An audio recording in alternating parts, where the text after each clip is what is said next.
Oi, pessoal, tudo bem? O meu nome é Glauber Destro, do canal Missões na Europa, e hoje eu vou fazer um vídeo aqui conversando com a Isadora Berçot, se é em francês aí, Isadora Berçot. Aham.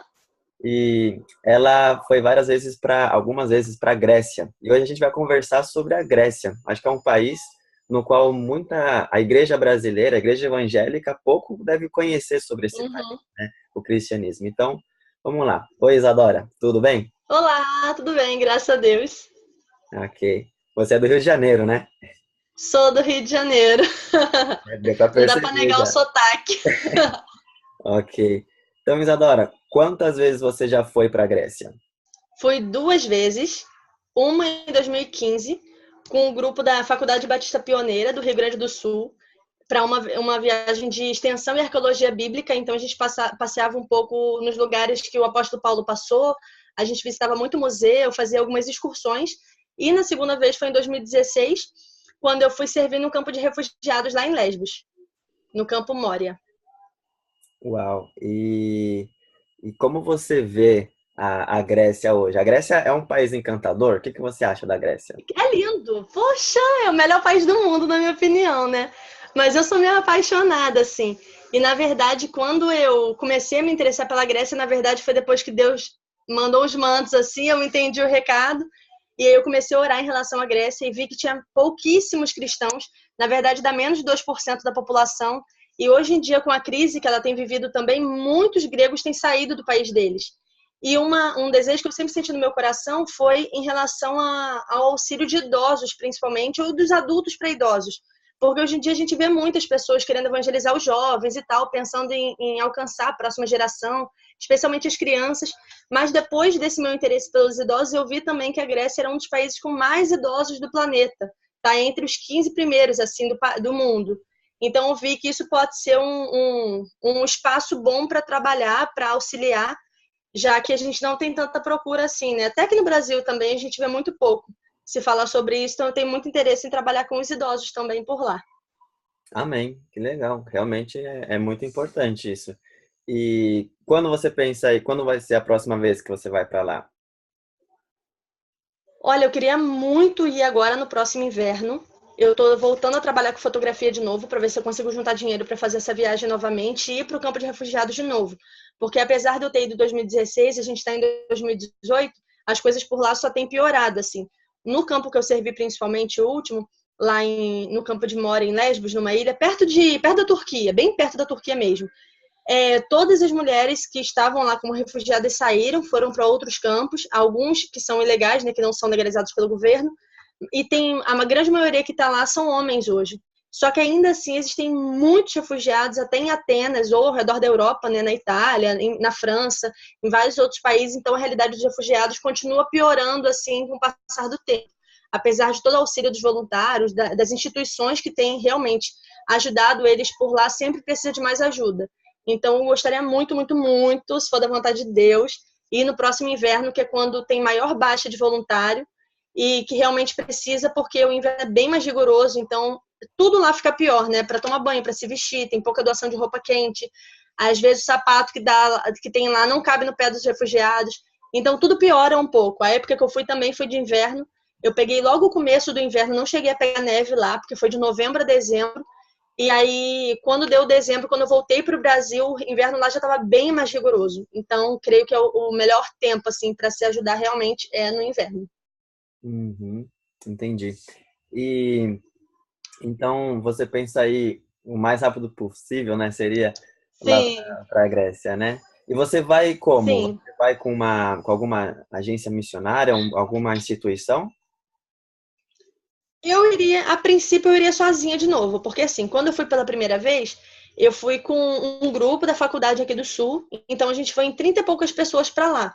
Mas foi mais para conhecer, a gente fez um pouco de turismo também, apesar de também assistir muitas palestras em muitos museus e tal, aprendendo sobre a história da Grécia também e sobre a história de Paulo.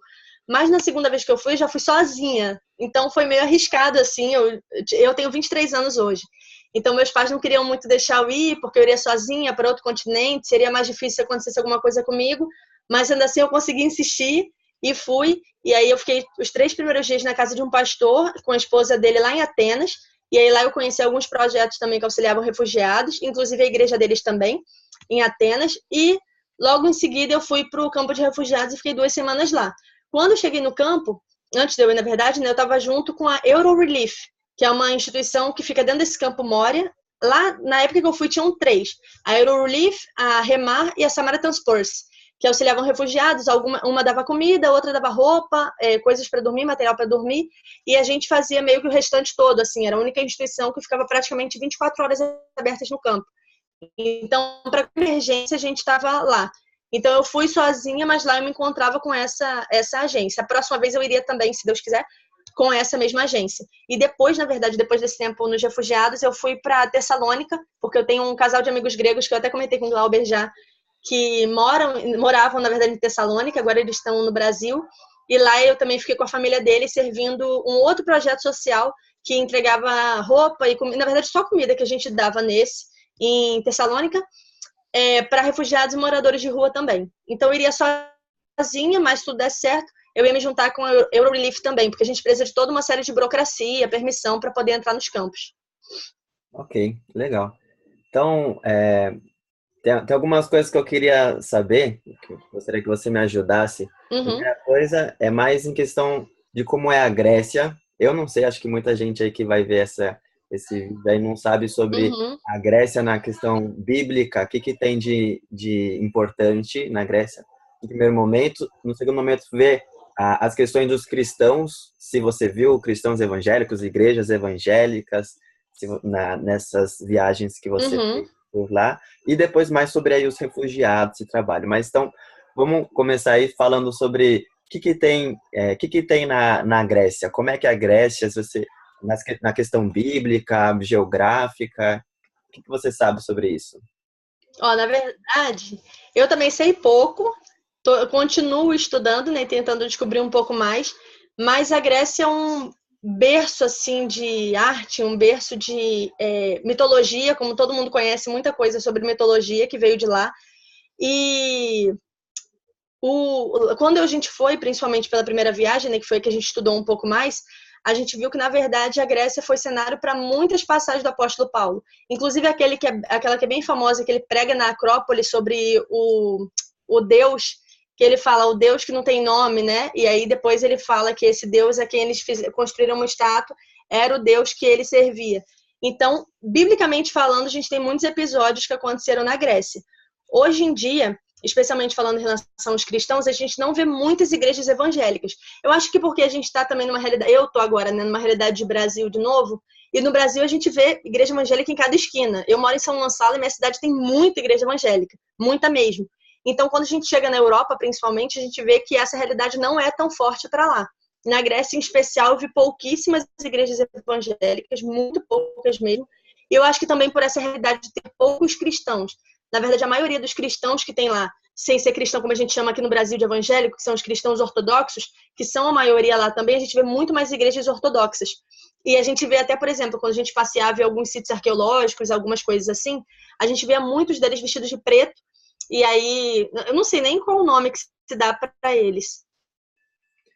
Eu vi que eu dei uma pesquisada aí na internet sobre as religiões predominantes na Grécia, e eu vi que a igreja, a religião predominante, a esmagadora, é a ortodoxa mesmo, né? Que seria uns 90%, né? Exatamente. Então, tirando os ortodoxos, exatamente. Tem muita pouca igreja evangélica, né? Exatamente. E aí, só que o que eu acho mais incrível... Você tá conseguindo me ouvir direitinho? Sim. Porque aqui meu computador apagou agora, daqui a pouco ele aparece de novo. Então, o que acontece? Depois que eu fui na segunda viagem, eu conheci algumas outras igrejas. E uma das coisas que eu achava mais bonitas, assim, é que apesar de serem poucas igrejas, todas elas são muito unidas.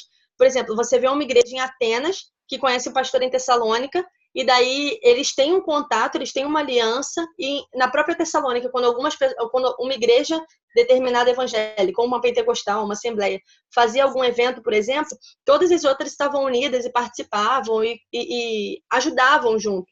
Então, isso é uma das coisas que eu achei mais bonita, assim, porque você via que sempre uma igreja estava ajudando a outra. Não tinha tanta essa coisa de rixa como a gente tem aqui no Brasil, como uma igreja que abre porque brigou com a outra, porque não vai com a cara do tal pastor. Então, isso é uma coisa muito bonita que eu vi na Grécia. Eu não sei se todas as igrejas são assim, na Grécia ou na Europa, mas isso é uma das coisas que mais me emocionou, assim, que eu fiquei bem feliz em saber. Porque o pessoal realmente se ajuda muito, muito mesmo. Uhum. E então você falou que a sua primeira viagem foi mais para isso, para conhecer mais a Grécia, biblicamente, você foi com uma turma, né? Isso, Eu entendi bem. isso aí. E a sua segunda viagem, como é que foi? Isso, aí a segunda foi assim, na época, eu ainda fazia parte do Ministério Giovanni Si, que é bem famoso aqui no Brasil, que é um ministério de teatro cristão, e a gente, na época, eu era missionária em tempo integral também, eu fiquei lá por 3 anos. E aí, tanto na primeira quanto na segunda vez, eu ainda estava no NICI, mas a segunda vez foi mais específica, porque o meu líder conheceu um casal que estava servindo no campo de refugiados na Grécia, lá em Lesbos. Então eu pirei, assim, porque eu falei, meu Deus, todo mundo no ministério sabia que eu tinha chamado para a Grécia. Então, quando teve essa oportunidade de eu estar lá, eu falei assim, meu, é isso que eu tenho que fazer. Então eu conversei com ele e falei, Kaique, por favor, me deixa aí e tal. E aí eu sofri claramente um pouco de resistência, lógico, porque eu seria uma mulher, indo sozinha e tudo mais, etc e tal. Tinha várias dificuldades, né, por trás. Mas aí, quando ele me liberou para ir, eu entendi que era realmente de Deus. E quando eu cheguei lá, para mim foi muito chocante, assim, porque eu sempre acompanhei a Missão Mais e a Missão Portas Abertas aqui do Brasil. Então, os refugiados sempre foi uma causa que eu gostaria de ajudar mais ativamente do que só orando, ou só investindo, ofertando e tudo mais. E aí, quando apareceu essa oportunidade, eu senti muito de Deus de ir, fui, e eu acho que o que mais me chocou, assim, é porque a gente, como igreja cristã livre, a gente não tem tanta a noção do que acontece ao redor do mundo se você não pesquisa sobre isso.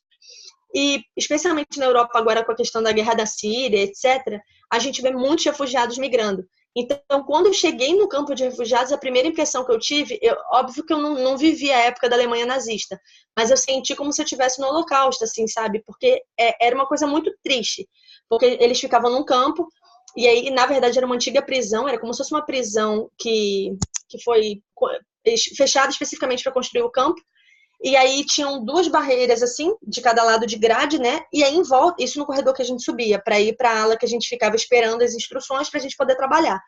E aí eram barracas, essas de camping mesmo, das mais simples que você possa imaginar, em toda a extensão do campo, porque aquilo ali é a casa dos refugiados. Então aquilo de um primeiro momento já me chocou muito. E a gente não pode simplesmente chegar e sair chorando, né? Porque a gente está ali para dar apoio para eles. Então, nos momentos iniciais, assim, o mais difícil para mim foi realmente conter o choro, de ver que realmente tinha gente vivendo naquelas barracas, tinha muita criança vivendo lá. A grande maioria já estava lá há mais de 2 anos, que foi o tempo que, na época, o campo de refugiados tinha. Então, era uma realidade muito difícil. E, apesar disso, graças a Deus, na verdade, todas as organizações que tinham no campo na época que eu estava eram cristãs.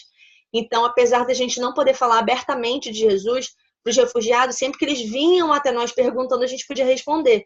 Então, alguns outros voluntários conseguiam compartilhar algumas palavras, alguns refugiados até já se converteram, alguns já chegaram como cristãos, e foi até interessante que quando eu cheguei já em Tessalônica, quando eu fiquei servindo no projeto social chamado STEC, eu tive a oportunidade de ir numa igreja, dessas que tinha lá em Tessalônica, e aí uma refugiada síria foi dar o testemunho dela.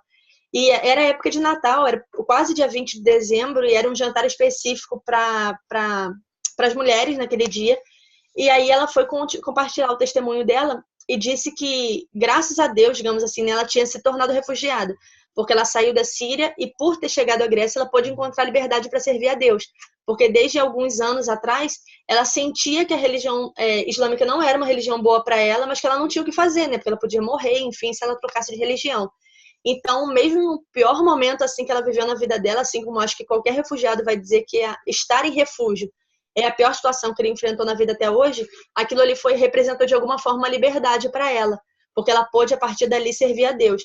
Então essa foi uma das experiências mais marcantes assim que eu tive. E no campo em específico, além de toda a dificuldade que a gente tinha de ver o sofrimento deles, eu conheci um refugiado da Tanzânia, e assim que ele chegou, era um senhor já, ele devia ser uns 50, 60 anos, E aí ele chegou pedindo lugar para ficar, só que o campo já estava muito cheio, então qualquer pessoa que chegasse ali ia precisar ficar em alguma barraca. Eu não sei se ele tinha essa noção do que seria viver no campo de refugiados, porque ele tinha acabado de chegar. E aí eu encontrei com ele, depois que ele foi alojado e tal, eu encontrei com ele uns 3 dias depois, para levar o que a gente levava de manhã, que era um barbeador, os LEDs para fazer a barba e tal, e sabão em pó. E aí, na hora que eu encontrei com ele, eu falei, que bom que eu te encontrei, como é que você tá? Bom dia. Aí ele, não dá para ter um dia bom aqui. E realmente é verdade, porque assim, por mais que a gente esteja querendo ajudar, nós ainda temos a nossa casa aqui, a gente ainda tem a nossa família, eles de fato perderam tudo. Então, isso sempre me mantinha a gratidão de ter, mas também o desejo de repartir. Então, teve um dia que lá também, perto do último dia que eu fiquei, teve um incêndio no campo, aconteceu de aqueles fogos pequenininhos que servem para uma pessoa só fazer comida. Praticamente todas as tendas tinham um daquele. E aí explodiu. E quando explodiu, eu vi o fogo, comecei a gritar que estava pegando fogo. E daí as pessoas responsáveis pelo nosso turno na Eurolife começaram a gritar e tal, e chamar e pedir extintor e tudo mais. E aí todo mundo começou a correr, foi um caos. Só que naquele dia a gente acabou perdendo as primeiras vidas no campo. Se não me engano, foram 3 pessoas que morreram lá, incluindo uma criança e um bebê. Não, um bebê eu acho que chegou a sobreviver depois. E aí naquele dia foi muito tenso. E a gente, obviamente, pela responsabilidade da organização com os voluntários, todo mundo se juntou na área social nossa e de lá a gente começou a evacuar o campo e logo em seguida os refugiados iam sair também. E aí eu fiquei pensando, por que eu tô saindo daqui? Se eu vim aqui para ajudá-los, se eu tiver que morrer por eles, eu vou morrer. Não faz sentido para mim ir sozinha e deixar os refugiados no campo pegando fogo. E só que eu entendo também toda a questão de segurança e cuidado que eles tinham com os voluntários mesmo. E claramente, graças a Deus, com os refugiados também, que logo em seguida evacuaram. Depois disso a gente não teve mais incidentes, além de chuva e tal, as coisas que normalmente acontecem por lá. Mas esse dia para mim foi bem intenso mesmo, porque o meu desejo era realmente poder fazer alguma coisa. Só que a gente sempre se vê impotente, assim. Então, graças a Deus, a gente tem a oração, a gente tem um Deus que é poderoso, que pode fazer mais do que a gente pensa, mais do que a gente pede. Então, Deus sabe muito mais as necessidades deles do que nós, até daqueles que estão lá há mais de um ano servindo como voluntários. Então, é um negócio que eu trouxe para a minha vida mesmo, de trazer essa questão dos refugiados para algo que eu possa realmente mudar, assim, tentar transformar. Então, depois que eu voltei aqui para o Brasil, antes de ir para a Grécia pela segunda vez, já para os refugiados, eu fiz o Enem, e aí eu voltei, passei, estou fazendo letras grego aqui na Federal da minha cidade, da cidade vizinha minha. E logo depois eu conheci um laboratório de pesquisa sobre migração e refúgio, lá na UF, que é onde eu estudo, e aí eu também estou integrando esse grupo de pesquisa em migração e refúgio, porque eu vejo que também é uma forma de unir a questão da missão como cristã em relação aos refugiados, que é o que realmente queima no meu coração, e unir a questão da vida acadêmica, né? Porque eu creio que a gente pode fazer os dois ao mesmo tempo. Porque a hora que a gente separa, eu acho que a gente pode se perder um pouco do propósito, tanto às vezes o propósito profissional, quanto o propósito ministerial. Então eu creio que é uma forma de unir os dois e seguir naquilo que eu creio que Deus tem para minha vida. Não sei quando eu vou voltar para lá, espero eu que, em nome de Jesus, até o final do ano, né, no inverno, mas é algo que eu continuo orando e tentando fazer aquilo que eu posso pelos refugiados que estão aqui também no Rio de Janeiro, porque com essa questão da Bolívia, da Venezuela, etc., tem muito venezuelano vindo aqui para o Brasil, e tem muitos aqui no Rio também. Então, tem algumas instituições que a gente tem contato também da faculdade, então sempre que pode a gente ajuda alguém, a gente faz alguma doação, mas realmente nada vai poder recuperar o que eles perderam em perder a família, em sair de casa, em largar tudo, mas eles sempre têm muita esperança. Então, acho que isso que é muito bonito. Apesar de todas as dificuldades que eles passam, não vou dizer que são todos, claro, mas a grande maioria deles mantém acesa a esperança de voltar para sua terra natal, voltar para sua família, reconstruir sua vida. Então, à medida do possível, daquilo que eu posso fazendo aqui no Rio, é continuar pesquisando sobre eles, ajudando quando eu posso e orando para, se Deus quiser, voltar para a Grécia logo. Amém. Isadora, e com que língua vocês falavam lá? Em inglês? Ou Inglês. você aconselha as pessoas que querem ser voluntários, talvez trabalhando aí com refugiados pela Europa, pela Grécia, mais especificamente? Você aconselha que elas aprendam grego, no caso, ou com inglês dá para lidar? Eu creio que o inglês seja melhor, porque, na verdade, a grande maioria dos refugiados... Assim, a Grécia tem 2 línguas oficiais, se não me engano, que é o grego e o inglês. Mais de 90% da população lá fala inglês. Então, isso tranquiliza um pouco.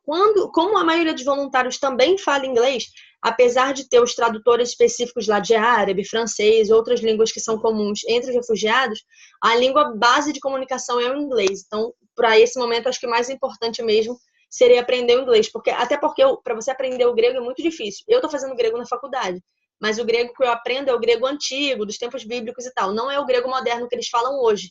Então, também não é muito útil. Para alguns refugiados lá na Grécia mesmo, e existem instituições até que trabalham especificamente para eles, como a que eu conheci em Atenas, chama Alliance Relief, que ela dá aulas de grego para os refugiados que pediram asilo para a Grécia e que estão por lá. Então, isso ajuda na comunicação deles, no dia a dia, é importante saber algumas coisas, mas prioritariamente mesmo é o inglês, que é a necessidade maior, assim, questão de língua. Apesar de muitos refugiados não conseguirem falar inglês ainda, outros aprendem muito rápido. Tem refugiado que em 3 semanas está falando inglês melhor do que a gente aqui em 5 anos de curso. Porque eu creio que também pela vivência, pela necessidade, principalmente, de aprender essa língua. Mas, em geral, nas famílias que tinham muitas mulheres e algumas crianças, a maioria das crianças aprendeu a falar inglês e as mães ou os pais não. Então, muitas das crianças refugiadas também auxiliam como tradutoras na própria casa, né? Até para comunicação com os voluntários. Então, realmente, prioritariamente a necessidade é do inglês. Ok, legal. Então, Isadora, eu gostaria de conversar com você mais sobre os refugiados, essa questão de trabalhar com eles. Eu acho que tem gente aí no Brasil que tem um desejo, aí, um chamado por Deus para ir servir como voluntário, não sei, com os refugiados pela Europa, ou no caso especificamente pela Grécia. Nesse caso, a gente já viu que o inglês seria muito útil, né, para não ter que todo e tudo mais. Mas quais seriam os passos para a pessoa fazer para chegar até o país, até a Grécia, no caso, para ajudar aí na questão dos refugiados?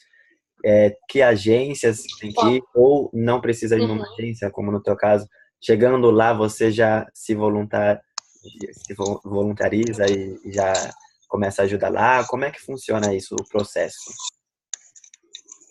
Tem algumas instituições que você pode chegar e ajudar. Eu não sei se eu consegui isso porque o pastor que me recebeu era amigo do rapaz responsável. Mas em Atenas tem a Alliance Relief.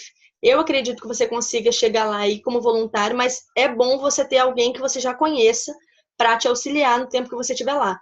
Eu preenchi o formulário da Eurorelief antes de ir, porque eu precisava ser aprovada para aí sim eu poder chegar lá.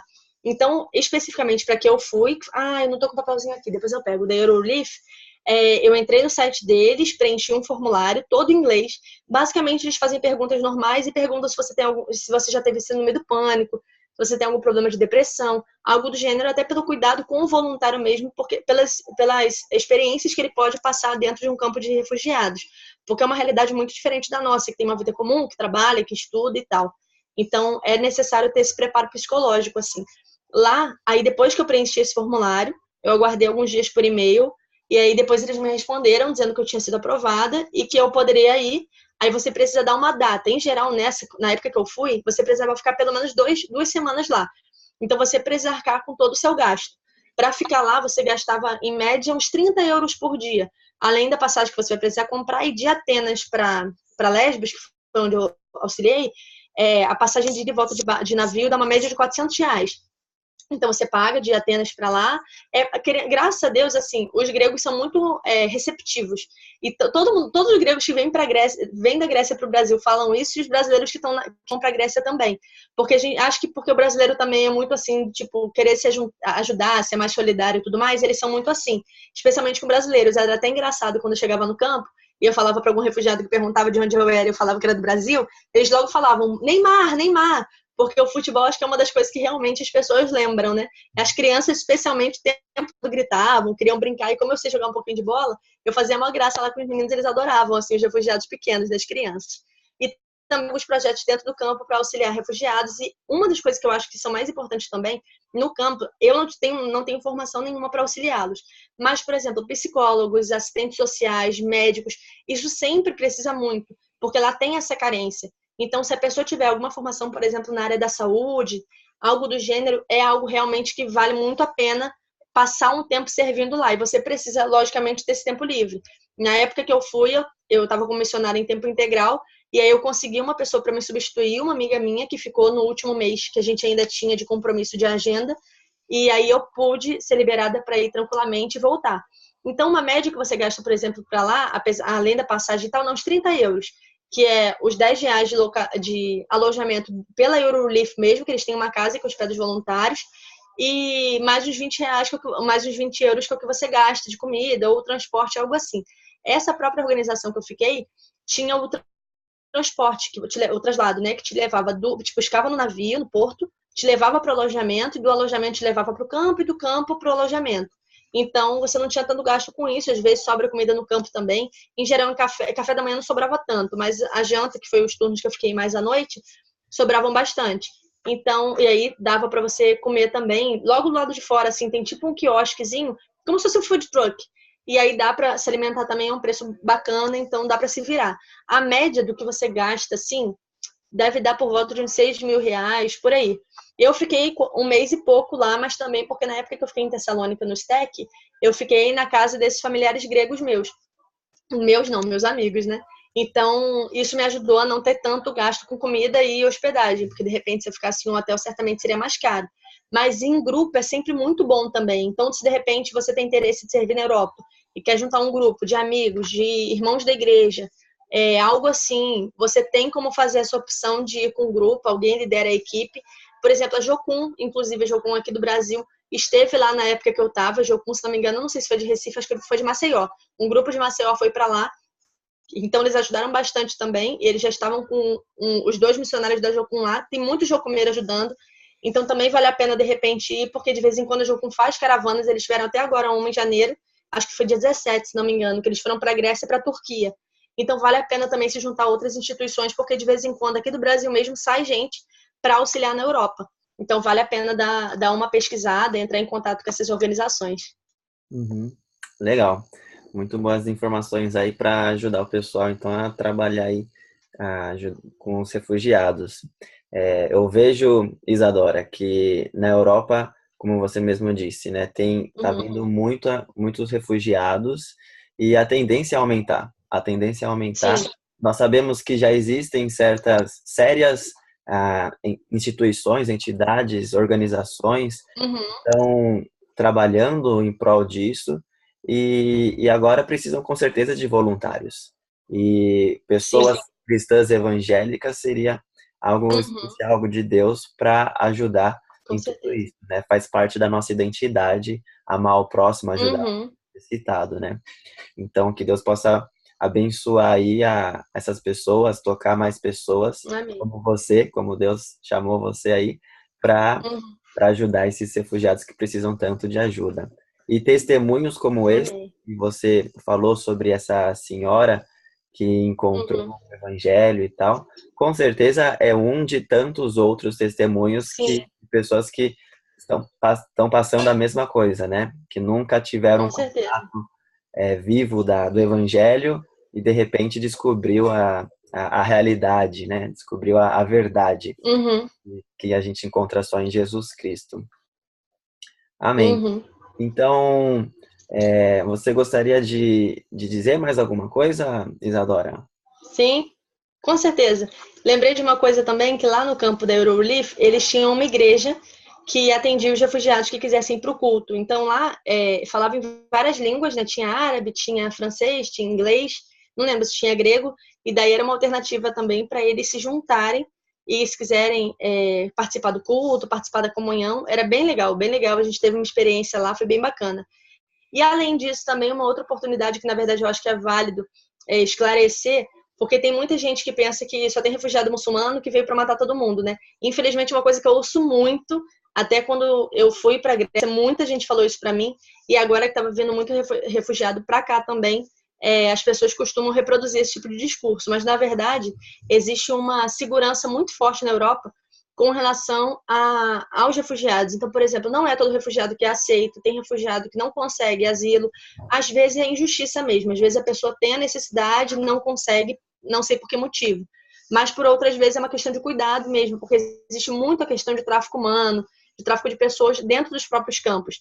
Até questão de menores, etc. São muitos problemas que a pessoa passa, né, que o refugiado passa, desde sair do lar dele até conseguir chegar no campo de refugiados e mais ainda até conseguir um asilo, porque às vezes o processo dura mais de 2 anos, assim. Então é importante a gente saber que nem todo refugiado é extremista, né? Que nem todo mundo está vindo para matar a gente aqui. Existem alguns filmes muito bons disponíveis na internet, na Netflix, sobre a realidade de refugiados, até gravados em campos de refugiados mesmo, por exemplo, na Jordânia. É bem interessante também para a gente saber que a palavra diz que a gente ir por todo mundo, fazer discípulos sobre todas as nações. E eu creio que uma das oportunidades que o Senhor está dando para a gente é que talvez a gente nunca consiga chegar em países que têm uma religião majoritariamente muçulmana. Então, a gente tem tido a oportunidade, através dos refugiados que têm vindo para o Brasil, até em outros lugares da Europa, onde tem missionários brasileiros também, a gente tem essa oportunidade de conhecê-los, fazer amizade e também evangelizar. Então, é uma oportunidade que a gente está dando da parte de Deus de alcançar lugares que talvez a gente nunca pise com o nosso pé. Então, eu creio que é realmente algo válido a gente aproveitar essa oportunidade e realmente crer no Deus que a gente serve, conseguir falar dele para outras nações, mesmo sem sair aqui do Brasil e da nossa casa.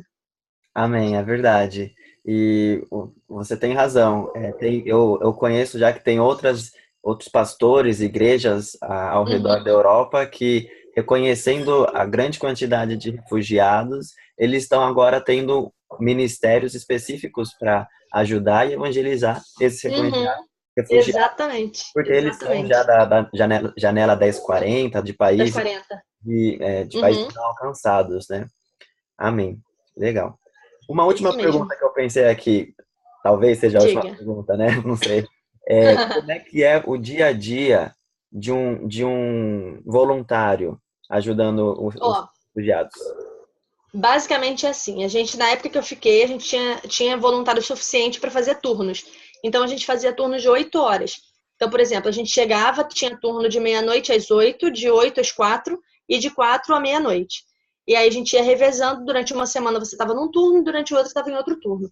E aí, basicamente, a gente chegava, vou falar do turno da manhã, que foi o que eu participei durante uma semana. A gente saía de casa por volta de 7h30, que era quando os outros voluntários iam buscar a gente com a van, e daí a gente chegava no campo às 8. Antes de qualquer coisa, a gente se reunia num galpão, não era um galpão, era um container. Eram 2, na verdade, que a gente tinha. A gente se reunia atrás de um deles, orava, dividia quem ia ficar em cada grupo. Então, geralmente, a gente ficava com distribuição de roupa, separação de roupa. Depois tinha gente que distribuía o sabão em pó, barbeador. Então, na base, e tinha gente que ficava nos níveis, que eram das famílias, porque, assim, o campo, quando eu fui, era dividido em homens solteiros na parte de baixo, as mulheres, geralmente, ou pessoas vulneráveis, né, que tinham alguma situação de vulnerabilidade de crianças, ficavam nos níveis. E eram divididos em 3, cada um tinha a sua identificaçãozinha, e tinham voluntários que ficavam na porta conferindo se a pessoa que estava entrando realmente pertencia àquele nível. E ela também ficava responsável por distribuir o chá da noite, o lanche, o alimento, era ela que distribuía. E também tinha a galera que ficava na informação, na info lá embaixo, onde a gente ficava mesmo nos contêineres, que era para tirar a dúvida dos refugiados, auxiliar em alguma urgência, e também depois de fazer a distribuição das roupas. Então, por exemplo, eu fiquei praticamente todos os dias na clothing, que era as roupas. Então, a gente saía de manhã por volta a gente se reunia às 8, organizava o que precisava organizar dentro dos containers para os próximos serviços, e aí quando dava 10 horas a gente tinha o campo todo dividido em letras. Então, por exemplo, tinha a seção A, B, C, D, então a gente ficava supondo, toda segunda-feira a gente ia das seções A até D, e a gente ia até cada barraca dos refugiados, conferia os numerozinhos deles, e entregava o barbeador e o sabão de pó, e o sabão em pó, e aí, de repente, se eles falassem que estavam precisando de roupa, a gente fazia um pedidozinho, ia em todos fazendo isso, e voltava lá para cima. Quando a gente voltava, já era por volta de meio-dia, por aí, a gente ia começar a montar os pedidos dos refugiados. Então, por exemplo, supondo, um deles veio e falou assim, estou precisando de uma calça e uma blusa. A gente precisava conferir, infelizmente, se ele já tinha alguma peça ou não, porque tinha muito refugiado chegando todo dia. Então, não dava para um refugiado ter muitas peças de roupa. Então, a gente precisava contar isso. Então, a gente conferia se ele não tinha realmente. subia e montava. E, por exemplo, a gente montava um sapato 45, uma calça 38 e uma blusa M. E uma blusa de frio M. Então, a gente juntava isso tudo num pacote, marcava o pedidozinho dele lá. E quando dava 2 da tarde, até as 4, a gente ficava nessa distribuição. Então, quando dava 2 horas, todos os refugiados que pediram coisas, eles faziam uma fila lá em frente onde a gente trabalhava. E a gente ficava numa janelinha, cada um de um lado, citava os pedidos e falava o número, e o outro voluntário caçava lá onde estava para poder entregar. E a gente ficava assim até as 8, até as 4. Quando acabava, a gente saía, fazia a mudança do turno, e aí o outro turno ou continuava o trabalho se precisasse, ou já fazia outros serviços à noite. Em geral, era mais para auxílio na hora da janta. Muito refugiado também chegava à noite, então a gente ajudava muito também na questão de pegar em outra instituição a roupa para dormir, arrumar a barraca dele. A nossa organização fazia muita coisa, porque ela ficava quase 24 horas. Então, por exemplo, se estourou o zíper de uma barraca, a gente precisava consertar. Tá faltando lona em algum lugar, a gente ajudava. Tá faltando meia, teve refugiado que chegou agora. Então, todas as coisas mais urgentes, assim, ficavam com a gente também na organização. Mas era basicamente isso. A gente chegava, orava, conversava, definia os turnos, quem ia ficar com o quê. E aí, depois, essas pessoas eram distribuídas e faziam suas tarefas com o decorrer do dia, depois saía e fazia tudo de novo. Aí, em geral, quando a pessoa ficava 2 semanas, pelo menos, ela tinha um dia de folga. Então, por exemplo, tem até uma foto que eu postei no cemitério dos Coletes, talvez algumas pessoas já tenham visto na internet, eu consegui visitar aquele lugar um dia. Então, por exemplo, muitos refugiados, quando chegam, vêm pela praia, e aí quando saem, quando chegam à areia, né, eles tiram os coletes e fica lá largado. Então, uma empresa, né, de lixo recolhe tudo e leva para esse cemitério onde eles incineram e tal. Na Eurorelief, que foi essa organização que eu ajudei, eles começaram a criar um projeto para juntar dinheiro para o auxílio de refugiados para a organização. Então, eles pegavam esses coletes que foram achados na praia, recolhiam e faziam pulseirinhas. Então, eles vendiam essas pulseirinhas e aí arrecadava também dinheiro para ajudar a instituição. Porque até pela dificuldade, às vezes, das pessoas contribuírem, porque é em euro ou em dólar, na verdade, lá na Europa é em euro mesmo. Eles têm essa dificuldade de mandar do Brasil. Então, era uma alternativa de vender entre os próprios voluntários ou algo do gênero. E também uma coisa interessante de falar é que alguns refugiados conseguiam dinheiro e eles juntavam, faziam, por exemplo, sua própria barraquinha na barraca deles. Então, eles vendiam café, às vezes eles conseguiam biscoito, porque alguns deles conseguiam chegar com algum dinheiro, né? Então, era um jeito que eles tinham de investir. Então, essa também era uma coisa interessante. Lá na Jordânia, tem um filme na Netflix chamado Salam Neighbor, que aí passa o caso de 2 americanos que foram para a Jordânia e ficaram um mês no campo de refugiados.